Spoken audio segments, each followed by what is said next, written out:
대전 대덕구 박정현 의원입니다. 저도 칭찬으로 시작하고 싶습니다. 다른 국감장에 가면 다 일회용 PT병하고 일회용 컵을 이렇게 놔주시거든요. 근데 이렇게 다회용 컵을 놔주셔서 너무 고맙고요. 지금 서울시 그 청사에 들어올 때 일회용은 전혀 반입이 안 되는 거죠? 네, 그걸 원칙으로 합니다. 네, 잘 지켜주시기 바랍니다. 아까 명태균 씨 관련해서 뭐 이런저런 반대 의사도 있고 했는데요. 저는 국감은 국민이 궁금한 것을 해소하고 국민이 문제가 된다고 생각하는 것을 밝히거나 해결하는 과정이라고 생각을 합니다. 지금 수도 서울의 수장인 우리 오세훈 시장님께서 소위 뭐 질이 좋은지 나쁜지 모르겠지만 지금 드러나는 거 보면 질이 그렇게 좋은 것 같지는 않아요. 그 선거 브로커의 입길에 오르는 것 자체가 저는 문제고 서울 시민들은 이 문제를 명확하게 밝혀줄 것을 요구하고 있는 것 같습니다. 그리고 우리 그 여당에서 민생국감하자 이렇게 말씀하시는데 민생을 지금 어렵게 만들고 있는 사람들이 누구죠? 제 생각에는 위법하고 불공정하게 대선, 총선, 지선, 당내 경선에 개입했다면 이거는 국정농단이고요. 국정농단이 있다면 민생이 제대로 지켜지지 않습니다. 그래서 이 부분을 명확하게 밝히는 것이 지금 우리가 민생을 살리는 길이라고 저는 생각을 해서 첫 질문은 명태균 씨 질문으로 시작하겠습니다. 김건희 여사의 공천 개입으로 촉발된 명태균 게이트가 지금 일파만파 파장이 커지고 있어요. 명태균은 여론 조작을 통해서 여러 선거에 영향을 주었고 그 여론 조작 덕에 당선된 윤 대통령과 배우자 김건희를 통해 각종 선거에 개입해서 자신의 영향력을 확장해 온 것으로 알려져 있습니다. 명태균과 주요 정치인의 관계를 보면 이렇게 돼 있는데요. 제가 이렇게 따로 이렇게 좀 뽑아보니까 존칭을 생략하겠습니다. 김건희 공천거래 의혹, 윤석열 대선 여론 조작, 안철수 대통령 되는 법 알려달라, 이준석 7불사 회동, 김종인 아버지 같은 존재, 오세훈 4번 울었다, 원희룡 전당대회 독대, 나경원 나를 2번 죽이신 분, 홍준표 다 까면 야반도주 해야 된다, 김영선 세비 반띵 뭐 이렇게 될 것 같습니다. 그 오세훈 시장님은 뭐 여당의 주요 정치인이시고 또 대선 주자로 회자되고 있기 때문에 당연히 명태균 씨에게 거명 당하셨죠? 이름은 불림을 당하셨죠? 말씀하십시오. 네. 그 2021년 이제 보궐선거 때 명태균 씨를 처음 만나셨다고 들었어요. 만나신 건 맞죠? 맞습니다. 네. 그 선거를 돕겠다고 수많은 사람들이 옵니다. 선거 때는 더군다나 몸값이 굉장히 높으신 분이기 때문에 수많은 사람들이 올 텐데 그중에 그 수많은 사람 중에 한 명이었나요? 아니면 명태균 씨는 좀 오세훈 시장님에게는 특별한 조언자였나요? 솔직히 말씀드려서 잘 기억이 나지 않는데요. 네. 김영선 의원님이 저하고 의정 활동을 같이 했습니다. 그래서 16대 김영선 때. 전 의원이 소개를 한 건가요? 예, 몇 년 네. 동안 연락이 없이 지내던 네. 분이 갑자기 네, 연락을 알겠습니다. 하셔가지고 좋은 분을 소개를 하겠다. 네, 거기까지 말씀하시죠. 예.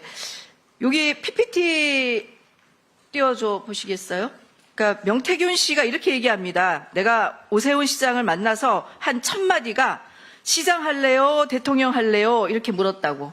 이거는 그냥 돕기에서 온 사람의 언어로 보기에는 좀 어려운데 이 말씀 들으셨어요?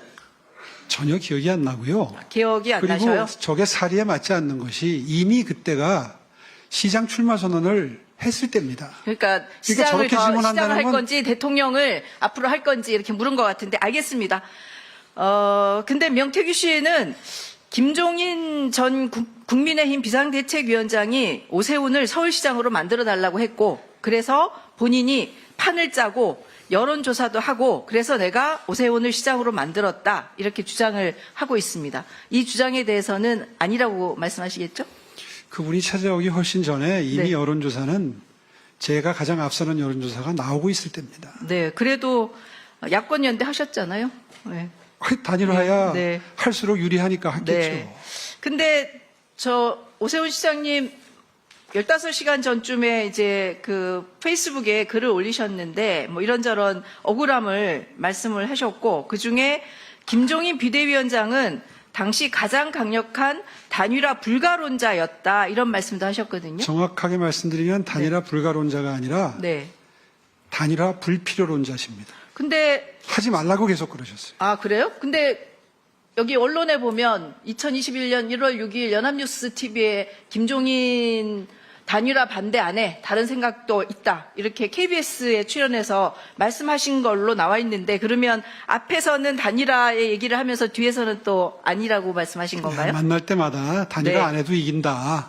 네. 단일화 할 필요 없다. 근데 단일화에 대해서 굉장히 세게 말씀하신 걸로 지금 드러났는데 알겠습니다. 어쨌든 제가 말씀드리고 싶은 거는 페이스북에 오세훈 시장님의 억울함을 주장하시는 건 좋은데 이게 불필요한 해석의 여직을 남기시는 것은 별로 좋지 않겠다 이런 말씀 때문에 드리는 그렇지 거고요. 않습니다. 아무 소리 안 했더니 어쨌든 또 이쯤 뭐 되면 아까 고발 고소 하신다고 말씀하셨죠? 무슨 말씀? 예, 명태균 씨 고소하겠다고 네, 말씀. 고소장은 써놨습니다. 네. 근데 고소장 써놓은 사람들 많아요. 저도 고소장 1개 정도는 써놨어요. 써놓는 것과 고소장을 제기하는 것은 제출하는 것은 다른 문제거든요. 물론 그렇죠. 네. 어떻게 언제쯤 하시나요? 지금 여기 계속해서 보시면 저렇게 사실 무근인 얘기를 하면 네. 고소를 안 할 수가 없습니다. 네, 명태균 씨가 아마 오세훈 시장님께서 페이스북에 올리고 나서 바로 즉시 오 시장님, 홍 시장님 진짜 자신 있으세요? 그만하세요. 망신당하지 말고 이렇게 페이스북에 바로 올리셨네요. 이쯤 하면 바로 고발장을 접수하셔야 될 것 같은데요. 뭐 자신 있으면은 뭐든지 다 폭로하라고 하십시오. 아니 폭로하는데 고발장은 올리셔야죠. 지금 명태균 씨한테 거명된 정치인들, 특히 윤석열 대통령, 김건희 여사 뭐 등등 해서 의혹을 받고 있는데 아무런 조치를 취하지 않습니다. 이거 굉장히 이상하지 않아요? 본인이 인격을 모독하는 일을 하는데 너무 이상하잖아요. 그런데 아무도 이것에 대해서 문제 제기하고 있지 않습니다. 그래서 저는 우리 오세훈 시장께서 고소를 하셔서 고발을 하셔서 이 문제를 명명백백히 밝혀주시기를 요청드립니다. 좋은 충고로 받아들이겠습니다. 만약 윤석열 대통령이 탄핵이 된다면 어디로 돈이 몰리게 될까요? 이런 뉴스들을 보시면서 동시에 부자가 될 수 있다면 믿으실 건가요? 지갑에 단돈 10,000원이라도 있고 시사정치에 관심이 있으신 분들이라면 지금 당장 돈을 벌 결심을 하셔야 합니다. 정치 뉴스를 꾸준하게 잘 챙겨보는 것만으로도 돈을 벌 기회가 있고 또 이미 큰 돈을 버는 사람들이 있죠. 이 사람들의 차이점은 뉴스를 단순히 뉴스로만 보는 게 아니라 실제로 어떤 종목들에 큰 영향을 미치게 되고 그렇다면 어디에 투자를 해야 돈이 몰리게 되는지 알고 있습니다. 월급만으로는 절대 채울 수 없는 부를 축적하고 있는 것인데요. 얼마 전 한강 작가가 한국인 최초로 노벨상을 받았다는 것을 구독자 여러분들 모두 아는 사실일 겁니다. 이때 부자들은 재빠르게 노벨상 수혜주 종목들을 찾았고 그 결과 예스24라는 종목이 순식간에 2연상을 하며 200% 가까이 오르게 되었죠. 저희 구독자 여러분들은 이미 다들 아시겠지만 이 예스24 종목은 저희가 정확히 어느 가격에 매수해야 하는지 또 언제 팔아야 하는지를 정확하게 공유해드렸었던 사실이 있었죠. 투자로 부자가 된 사람들은 사소한 시사 뉴스들을 그냥 지나치지 않습니다. 전문직이 아닌데도 부자가 되는 사람들의 특징이 바로 이것인데요. 돈으로 이어진다는 경험적 확신이 있기 때문에 진짜로 급등할 수 있는 종목들에 과감히 투자해 남들과 비슷한 연봉을 벌어도 절대 월급으로는 만들 수 없는 큰 투자 수익들을 지금도 만들고 있다는 것입니다. 이번엔 현재 가장 핫한 북한 도발을 대비하여 또 한 번 급등이 유력한 대장 종목을 알아냈는데요. 제 목표는 채널을 크게 성장시키는 것이기 때문에 여기까지 영상을 시청해주신 분들께만 이 정보를 드리고자 합니다. 제 개인 휴대폰 번호 010-792-8273으로 기회라고 문자를 보내주시면 링크 하나를 보내드릴 건데요. 링크로 들어오시면 이번 미대선주 그리고 북한 도발 관련 유력주를 공유해드리겠습니다. 또한 윤석열이 탄핵될 것을 대비하여 탄핵 수혜주 또한 미리 파악 완료한 상태입니다. 제가 돈을 받는 것도 아니고 투자를 대신 해드리려는 것도 아니니까 어느 시간이든 편하게 문자 한번 주시면 되겠습니다. 단돈 10,000원으로라도 시작해야 하는 게 투자와 재테크죠. 수익을 보시게 될 여러분들께 제가 바라는 것은 딱 하나입니다. 지금처럼 제 채널의 구독과 좋아요를 눌러주시고 새로운 영상을 만들 때마다 시청을 해주시면 됩니다. 제 번호를 꼭 기억해주세요.